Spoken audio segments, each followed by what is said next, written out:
Welcome back. Today we have the 2025 Mercedes-AMG GLB 35-4MATIC SUV. We are going on a test drive. I'll show you guys the exterior features, the interior, and tell you why this car costs $62,000. Under the hood is an AMG enhanced 2-liter inline-4 turbo engine producing 302 horsepower and 295 pound-feet of torque. It also has an 8-speed transmission. Economy is 21 in the city and 26 on the highway. Let's start with the exterior look of this GLB 35. You can see it's finishing this night black on the exterior. This car also has the AMG night package, which means we have the dark chrome around the windows, chrome door handles. We have 19-inch AMG forged rims. Also, we have the AMG night package accents and LED high performance headlights, panoramic grille, Mercedes star sits flush on it, and the side perspective. Decent looking 19-inch rims. Front brakes, they are perforated. Silver brake calipers. The size of the front tires is 235/50 R19 19-inch rims. It has the turbo 4MATIC badging on the side because this car has the AMG Night Package Plus, which means there's extra black accents. We have the Mercedes star as well as the GLB badging and the AMG badging in dark chrome because of the night black. Storage capacity, pretty standard, about 15 cubic feet. AMG floor mats do come with this GLB 35. Let's see what's underneath here. You have your wheel jack inside here, and decent size storage. There's a cargo cover right here to protect your luggage from the hot sun. At least we have the electronic tailgate at the back here. Let's see how much space we have in the back. What do you guys think about this leather? Is the microfiber, looks like Alcantara in the Tonka brown, I believe, with the MBUX.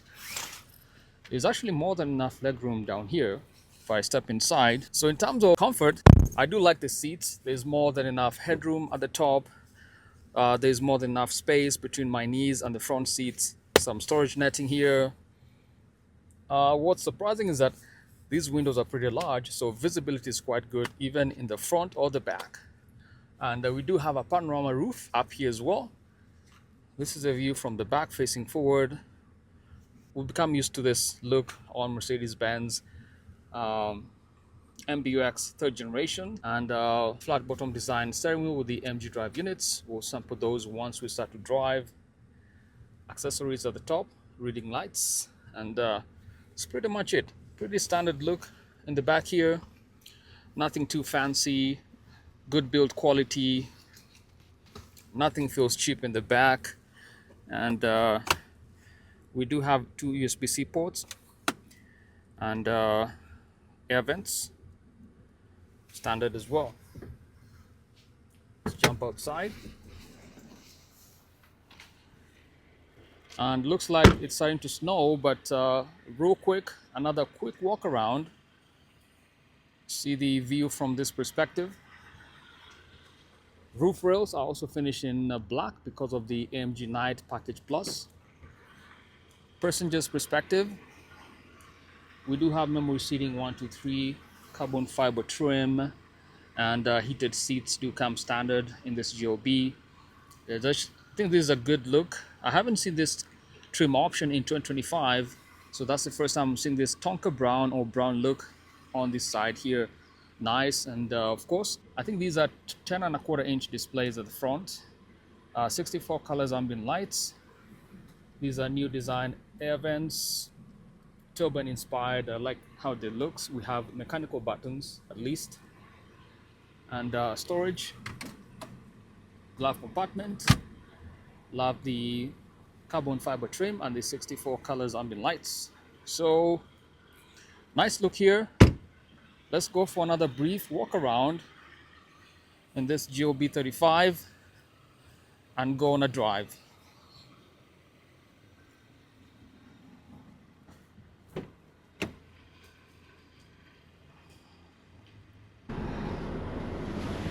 And looks like it's starting to snow, which is not a good look.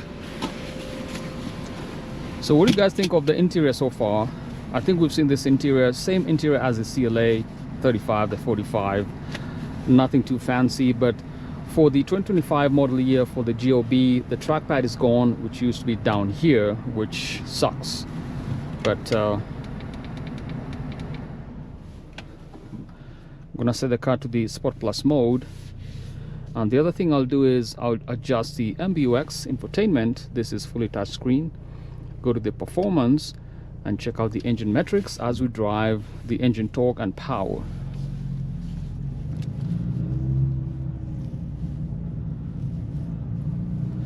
This car does feel very nimble, very agile. I just love how it's turning. And this is an AMG enhanced. It is not handcrafted like the other, like the GLE 63 or the other high-end AMG cars.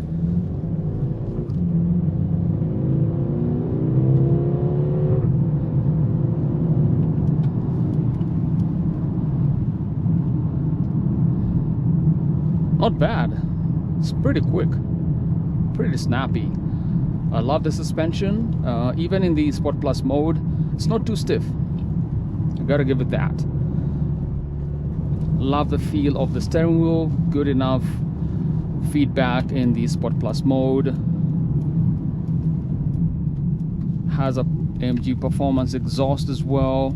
The 8-speed automatic transmission is awesome. Very seamless in the Sport Plus mode as well.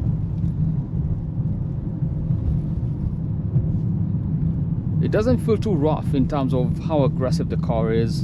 Good response from the brakes. Turning is excellent.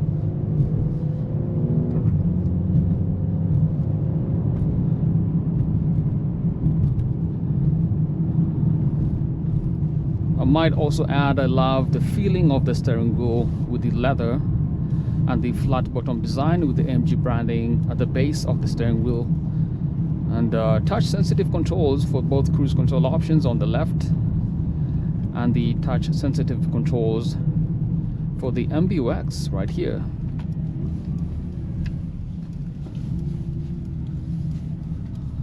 Turning is perfect in this car, very agile.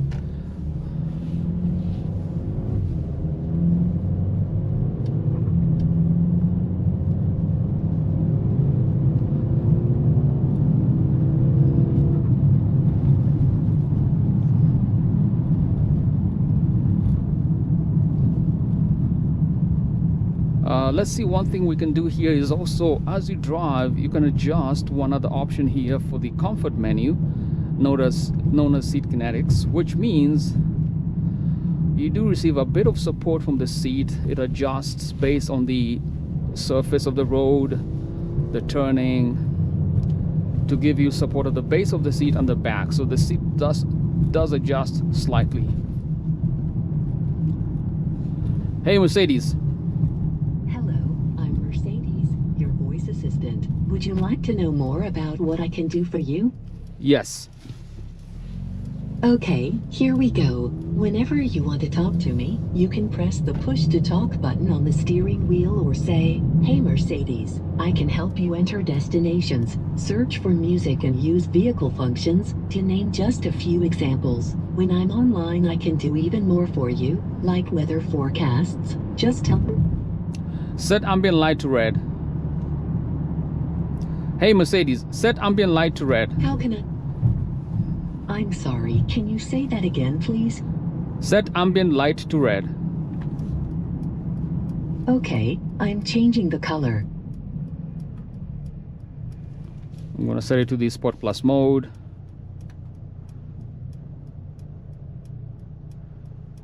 You can also adjust from a dynamic drive mode to a manual mode to use the paddle shifters, which we are gonna do right now.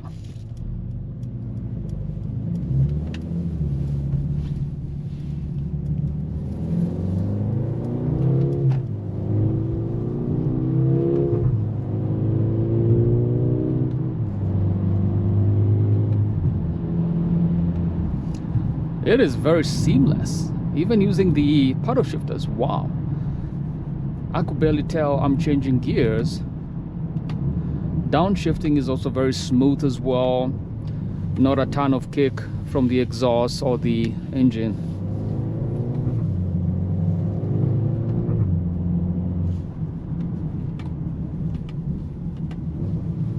Oh, I love how it drives.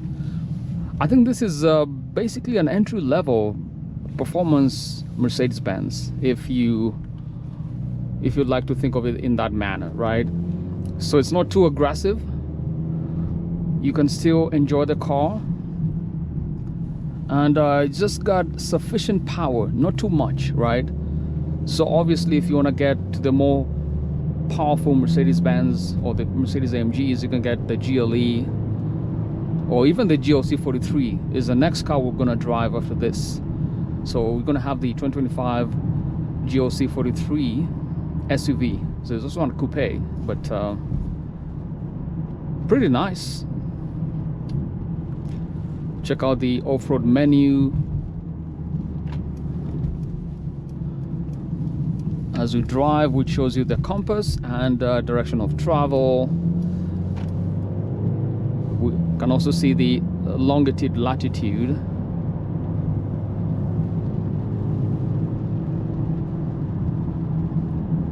So it's actually a good car. I think the one thing I noticed, the seats. Obviously, having driven the GLC 43 or the GLE 53, this seat is not very comfortable. I kind of feel like the back is really straight. Obviously, I can adjust the lumbar support from the controls at the base of the seat. But overall, everything is very symmetrical. I love the air vents right here. Can I press the menu option to see the climate control systems. Hey Mercedes, I'm cold. How may I help you? I'm cold.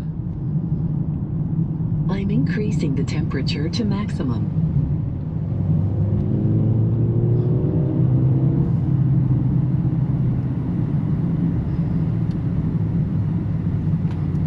So overall, it's a fantastic car. It's got good balance of power. It's not actually overwhelming. Some of these cars, if you drive like the GLE 63S, it's got so much power. If you're not careful, it's very easy to lose control of the car, which is why we just love getting a basic GLB and taking it for a drive. Actually, I should park on the other side. But I want to show you guys one more thing. We're going to go ahead and test out the parking systems right here. I'm going to test the park assist. Press the P, drive, forward. Searching for parking.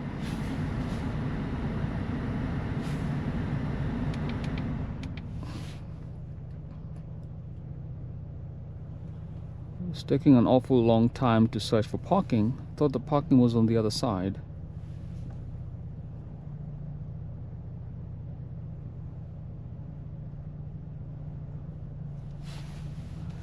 Let me get close to this other side and hopefully it's going to sense this spot on my left.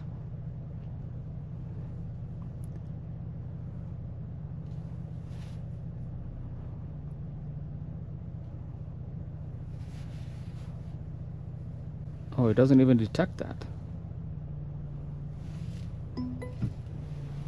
Actually, it just did. Clicked on start parking procedure.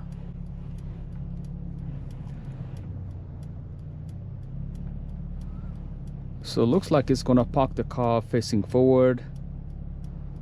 That's awfully close to the front.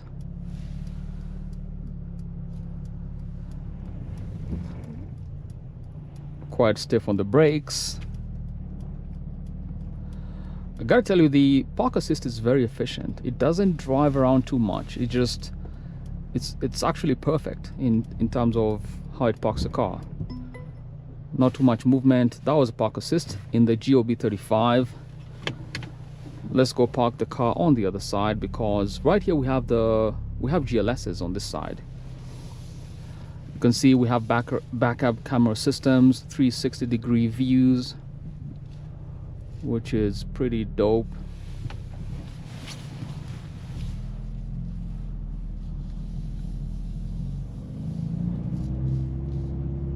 So that's a plus.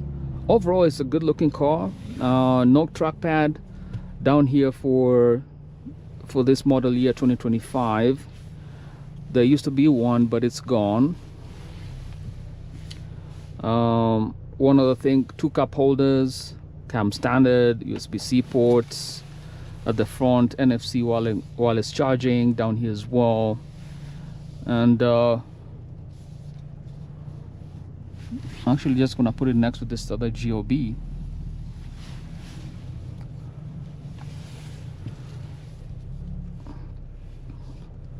So on a scale of 1 to 10, I'd give this car an 8. I think the seats could be a little more comfortable.